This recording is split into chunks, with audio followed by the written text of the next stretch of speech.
શ્રી સદારામ સેવા સમિતિ ગુજરાત દ્વારા પાટણમાં ભારતની શ્રેષ્ઠ સુવિધાયુક્ત કન્યા છાત્રાલયના નિર્માણ પૂર્વે શિક્ષણ રથનું નવરાત્રીના પ્રથમ દિવસે ઠાકોર સમાજના આગેવાનો અને મીડિયા સાથે રિબિન કાપી પ્રસ્થાન કરાવાયું.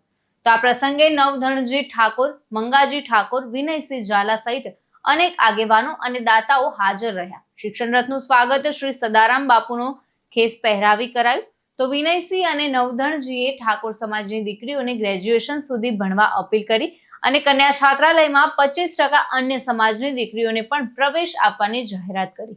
શિક્ષણ રથ પાટણ જિલ્લાના તાલુકાઓ અને પછી ઉત્તર ગુજરાતના બનાસકાંઠા, મહેસાણા, અરવલ્લી, સાબરકાંઠામાં પરિભ્રમણ કરશે, જ્યાં ગામે ગામ સ્વાગત અને શિક્ષણ નિધિ એકત્ર કરવાની અપીલ કરાઈ.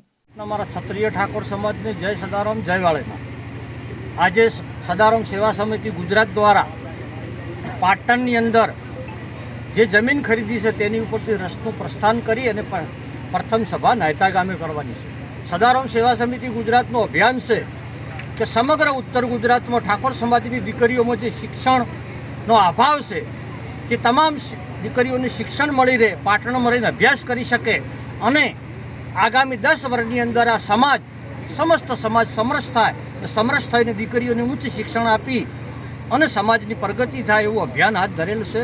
અમારો રથ પ્રથમ આજે 22 તારીખથી શરૂ થઈ અને 29 તારીખ સુધી પહેલો તબક્કો, પછી તબક્કાવાર આખું ઉત્તર ગુજરાત અમે ફરવાના છે. ઉત્તર ગુજરાતના 5 જિલ્લા, સાબરકાંઠા, અરવલ્લી, મહેસાણા, બનાસકાંઠા અને પાટણ, 5 જિલ્લાની અંદર અમારી સદારામ સેવા સમિતિનું એક જ અભિયાન છે. તમારી દીકરીને ઓછામાં ઓછું ગ્રેજ્યુએશન સુધી ભણાવો અને તમારા ના ભણાવી શકો તો સદારામ સેવા સમિતિનો સંપર્ક સાધો. સમિતિ તમને તમામ પ્રકારની મદદ કરશે, હેલ્પ કરશે, યુગ માર્ગદર્શન આપશે અને તમારી દીકરી ઉચ્ચ કક્ષાએ શિક્ષણ મેળવીને આગળ જાય એવા સદૈવ અમારા સદારામ સેવા સમિતિના પ્રયત્ન છે. અને ઠાકોર સમાજને ની અંદર દીકરીઓમાં શિક્ષણનું પ્રમાણ ખૂબ જ ઓછું છે.